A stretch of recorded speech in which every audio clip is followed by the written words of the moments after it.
रामचरितमानस के रचयिता गोस्वामी तुलसीदास जी भगवान राम के अनन्य भक्त थे। हिंदू धर्म ग्रंथों के अनुसार जब तुलसीदास जी का जन्म हुआ था तो वह रोए नहीं थे, बल्कि उनके मुख से पहला शब्द राम निकला था। इसीलिए तुलसीदास जी को राम बोला भी कहा गया। पौराणिक कथाओं में गोस्वामी तुलसीदास जी के अनेक प्रसंग मिलते हैं। तुलसीदान को हनुमान जी का पता एक प्रेत ने बताया था, जिसकी रोचक कथा काफी प्रचलित है।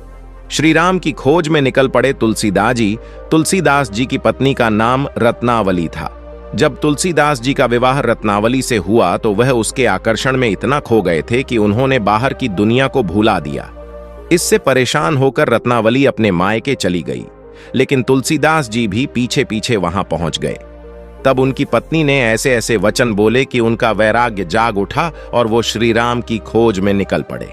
प्रेत ने बताया, हनुमान जी का पता तुलसीदास जी ने अपना घर छोड़ दिया और 14 वर्षों तक तीर्थ यात्रा की, लेकिन तब भी उनको सत्य का ज्ञान नहीं हुआ और उन्होंने यात्राओं में इकट्ठा किए गए कमंडल में जल को सूखे पेड़ की जड़ों में फेंक दिया। उस पेड़ में एक आत्मा का वास था। वह तुलसीदास जी से प्रसन्न हुई और कुछ मांगने को कहा। जब तुलसीदास जी ने राम दर्शन करने की इच्छा जताई, इस पर आत्मा ने तुलसीदास जी को कहा कि तुम हनुमान मंदिर जाओ, वहां रामायण का पाठ होता है, जिसे सुनने स्वयं हनुमान जी कोढ़ी के वेश में आते हैं। तुम उनके पैरों में गिरकर मदद मांगना, वो तुम्हारी जरूर मदद करेंगे। तुलसीदास जी ने मांगी मदद। तुलसीदास जी ने प्रेत के बताए अनुसार हनुमान मंदिर में पहुंचे और रामायण का पाठ सुनने लगे। उन्होंने देखा कि एक कोढ़ी रामायण कथा सुनने में मग्न है।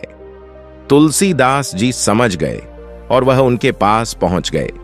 तुलसीदास जी उनके पैरों में गिर गए और उनकी स्तुति करने लगे। श्री राम ने दिए दर्शन, तब हनुमान जी ने उनको वास्तविक रूप में दर्शन दिए और जल्द ही श्री राम से मुलाकात का वरदान देकर अंतर्ध्यान हो गए। इसके बाद तुलसीदास जी चित्रकूट के घाट पर भगवान श्री राम की प्रतिमा के तिलक के लिए चंदन कूट रहे थे। तब स्वयं श्री राम ने उनको दर्शन दिए। इससे तुलसीदास जी प्रसन्न हुए। श्री राम के आशीर्वाद के बाद तुलसीदास जी को ज्ञान की प्राप्ति हुई।